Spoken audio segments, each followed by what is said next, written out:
আমি শেখ হাসিনা এবং তার দলের নেতাকর্মীরা যারা শোক জানিয়েছে, এই বিষয়টাকে আমার কাছে পজিটিভলি মনে হয়, ইতিবাচকভাবে আমি দেখতে চাই।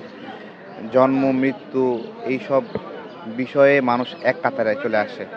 কালকে অসংখ্য আওয়ামী লীগের নেতা এখানে জানাজা নামাজে আসবে এবং আমরা তাদেরকে ওই জানাজা থেকে যেন আটক না হয় সেটাও আমরা দেখব, নাকি? জি জি। ঠিক আছে, আপনারা আসবেন, সমস্যা নাই। আমি এটাকে পজিটিভলি দেখছি এটা।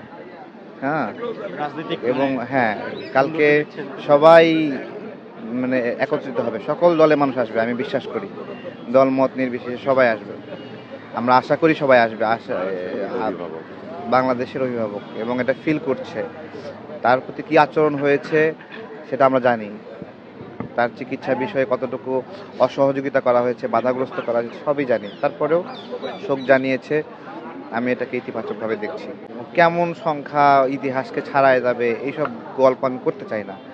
ঠিক আছে, বাংলাদেশের মানুষ তাকে ধারণ করে, লালন করে, তারা সবাই আসবে। সবাই আসবে ভাই, এটাতে কেউ আটকায় রাখতে পারবে না, সবাই আসবে। এখান থেকে কেউ কোনো হয়রানির শিকার হবে না, কারণ আমি ভুয়া স্লোগান হবে না, যেটা কয়েকদিন আগে হয়েছে না? তো বেগম জিয়ার এখানে এখানে জানাজা করতে আসে কারো বিরুদ্ধে স্লোগান হবে না।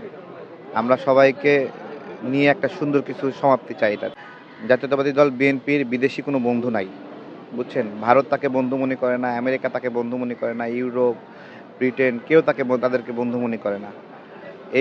এই কারণেই তো 17 বছর ক্ষমতার বাহিরে। তো তো এখন আবার শুরু হয়েছে বিএনপি ঠেকাও। এখনও তাদের বিদেশি বন্ধু নাই। যারা বিএনপি ঠেকাও বলে তারা কখনো তুরস্কের হেল্প নিতে চায়, হ্যাঁ, ভারতের হেল্প নিতে চায়, আমেরিকার হেল্প নিতে চায়। সব জোট বাঁধছে, জোট বাঁধুক, সমস্যা নাই।